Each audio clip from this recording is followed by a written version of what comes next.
Welcome to Interview Mock Lab. Today, we're really going to explore a giant in the global hospitality world, a company that, well, impacts so many people everywhere.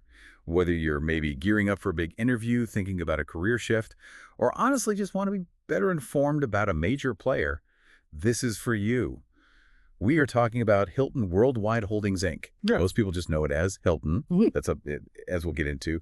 It's way bigger and more complex than just, the main Hilton Hotels and Resorts brand might suggest. That's exactly right. Our goal here today is really to unpack what makes Hilton tick. Its core identity, how it operates globally, its culture, and the strategies that have made it such a powerhouse. Understanding this stuff isn't just about facts and figures, it's about getting that real insight, so you can feel confident engaging with them, whether that's as like a potential employee, a partner, or even just someone who stays at their hotels and wants to understand more. Okay, so let's start at the very beginning then. It's kind of wild to think this huge company started with Conrad Hilton, just buying the Mobley Hotel in Cisco, Texas. That was back in 1919. Yeah, one single hotel over a century ago. Such a humble start for what it is now. It really is. And the journey from that one hotel to, well, their current scale is remarkable. Today, we're talking over 8,400 properties, something like 1.25 million rooms. And they're operating in, 140 countries and territories? Wow. That's immense. It is. And that scale, it gives them huge advantages. Think about buying power, their global distribution network, all the data they gather. It creates this competitive edge that's just really hard for smaller chains to match. And that size, it's not just about having lots of hotels, right? Their business model is actually quite varied. It's not as simple as just owning everything. Can you sort of break that down for us? Yeah, absolutely. They use a few different approaches. So they manage hotels for other owners. That's a big part. They also franchise their brands, letting others operate under the Hilton name. Right, like a McDonald's model, but for hotels. Kind of, yeah. And they do own some hotels directly. They lease some too. Plus, they license their intellectual property, the brand names, trademarks, all that. So you've got the management and franchise side, which brings in fees. That's very capital light, you could say. And then the ownership side, which is revenue from the hotels they actually own or lease. It's a strategic mix. Gives them flexibility. Okay, that makes sense. And looking back, Hilton hasn't just grown. They've really been innovators, haven't they? These weren't just random events. No, definitely not. They were strategic moves. Think about it becoming the first international hotel chain. That was the Caribe Hilton in Puerto Rico in 1949. Global travel wasn't what it is today. That was a bold step. Yeah, absolutely. Then they basically invented the airport hotel concept. San Francisco, 1959. That changed business travel. Right. And the central reservation system. 1973. Again, groundbreaking for efficiency and, importantly, managing guest data. And the loyalty program, Hilton Honors. 1987. Seems obvious now, but creating that ecosystem for customer loyalty and personalization back then, that was huge. These things really shaped the industry. So beyond the history, the scale, what really drives this company at its core? Let's talk about their purpose, vision, mission, values. Their purpose is quite something. To fill the earth with the light and warmth of hospitality by delivering exceptional experiences every hotel, every guest, every time. It's a powerful statement, and their mission flows right from that. To be the most hospitable company in the world by creating heartfelt experiences for guests, meaningful opportunities for team members, high value for owners, and a positive impact in our communities. See how it's not just about the guests. They're explicitly focused on their employees, team members, they call them their owners, and the wider community. It's very holistic. Yeah, that multi-stakeholder focus is clear. And they use that acronym, HILT, for their values, right? They do. HILT stands for hospitality, integrity, leadership, teamwork, and ownership. So hospitality is about that guest experience. Integrity, doing the right thing. Leadership, being industry leaders, community leaders. Teamwork, obvious enough. Collaboration. And ownership, taking responsibility. Exactly. And knowing these values, it's actually really critical if you're dealing with Hilton in any capacity. They're not just posters on a wall. They really do seem to guide decisions, shape the culture, everything. Okay, now this is something I find fascinating and maybe listeners don't fully grasp. Hilton isn't just one hotel brand. It's this huge portfolio, 24 distinct brands now, I think. How do they manage all that variety? It is quite the portfolio. And yeah, it's a real exercise in market segmentation. They've basically designed it to cover almost every type of traveler and trip occasion. From budget stays right up to the highest end of luxury.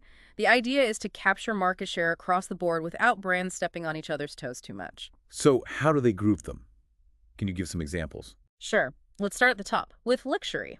You've got the iconic Waldorf Astoria hotels and resorts. Think history, bespoke service.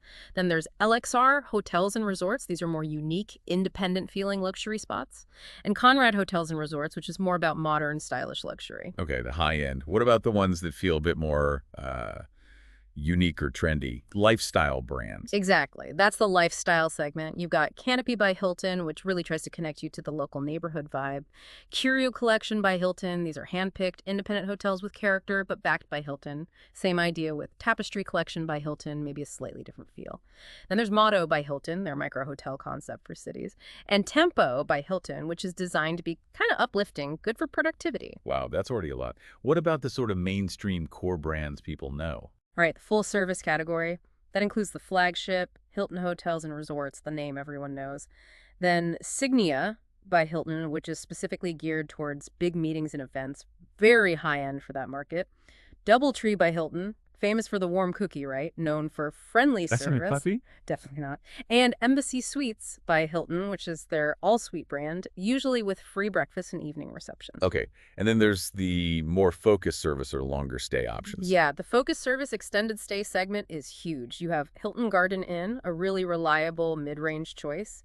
Hampton by Hilton is massive, known for that free hot breakfast. True by Hilton is more value-focused, younger vibe, a vibrant design. The newer ones like Spark by Hilton, which is their entry into the premium economy space, budget-friendly. For longer stays, there's Homewood Suites by Hilton, more apartment style. Home 2 Suites by Hilton, also extended stay, very pet-friendly. And their newest one, Live Smart Studios by Hilton, aimed at guests staying 20 nights or more, even more basic essentials. That is an incredibly wide range. And knowing these brands, it's not just trivia, is it? It shows you really understand how Hilton approaches the market strategically, how they cater to, well, pretty much everyone. Exactly right. It demonstrates a deeper understanding. And moving beyond the brands themselves, let's touch on the company culture. Hilton talks a lot about being a business of people serving people and being a great place to work for all. Yeah, that focus on their employees, their team members, seems really central. They talk about career growth, inclusion, well-being. I know they have things like Heart of House initiatives, which are about making the behind-the-scenes work environment better, offering wellness programs. That must be important in hospitality. Absolutely crucial. And this focus ties into what they call the Hilton effect. It's this idea of the positive impact the company's had over, 100+ years on people's lives, on communities, connecting people, cultures. Kind of a legacy concept. Sort of, yeah. And complementing that is travel with purpose. That's their ESG strategy, environmental social governance. They've got some big goals there, like cutting their environmental impact in half and doubling their social impact investment by 2030. It shows they're thinking about their wider responsibilities. So bringing it up to the present. We're in mid-2025 now. What's been happening recently? Any key developments? Well, one big thing people are watching is the anticipated reopening of the Waldorf Astoria, New York. It's not just one hotel reopening. It's seen as a major moment for that brand globally. Symbolizes new growth for Waldorf Astoria worldwide. Ah, interesting. And just general brand growth continues too, right? I think I saw Spark by Hilton launch somewhere new recently. Yeah, Spark debuted in Puerto Rico, and you're seeing new Tapestry Collection hotels announced in places like Saudi Arabia. So expanding the newer brands geographically. Exactly. And overall geographic growth continues. Like, they recently hit over 500 hotels just in Florida, which is pretty impressive, showing they're still finding room to grow even in mature markets. Okay, so let's shift gears a bit. How can listeners use all this knowledge practically? Especially, say, if they're prepping for an interview or an important meeting with Hilton. These are some really solid strategies we're going to talk about. Yeah, the absolute number one thing is doing your homework. Thorough research. But not just reading the website. It's about connecting your skills, your experience, to Hilton's purpose, their mission, their values. Making those genuine links is key, not just reciting facts. Totally agree. And when it comes to interview questions, especially those behavioral ones, the STAR method, it's mentioned a lot for a reason. Situation, task, action, result. It just works because it forces you to give concrete examples, shows how you handled things, not just that you say you can, gives the interviewer real evidence. Precisely. So what kind of questions should you be ready for? Definitely tell me about yourself. And you need to tailor that answer. Focus on the work history, the skills that are most relevant to that specific role at Hilton. Good point. What about the dreaded greatest weakness question? Yeah. The key there is showing self-awareness, but also what you're doing about it. Frame it in terms of professional growth. You'll probably get something like, tell me how you handled a stressful situation. They want to see your problem solving, your resilience. Makes sense, and for a hospitality company. Absolutely. Describe a time you went above and beyond for a customer or guest in their terms. That's your chance to show empathy, initiative, that customer service focus. Okay, some quick practical tips then. Practice your answers out loud. Maybe even time yourself. Keep them clear, concise. Mirror practice works. It actually does. And if you can, find out who's interviewing you. Look them up on LinkedIn. It helps build rapport, lets you ask smarter questions, and just try to be authentic. Let your personality come through. Build that connection. Right, and if it's a virtual interview? Oh, yeah, good point. Basics matter. Quiet space, no distractions, good lighting so they can see you clearly. Yeah. Check your internet, little things that show you're taking it seriously. And one last thing, always have questions ready to ask them. It shows you're engaged, you're thinking critically about the role and the company. It's a two-way street. Couldn't agree more. It's crucial. So, that brings us towards the end of our exploration of Hilton Worldwide.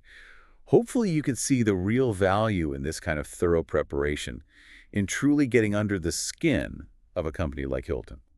It really does empower you, whether it's for an interview, a partnership, or just being informed.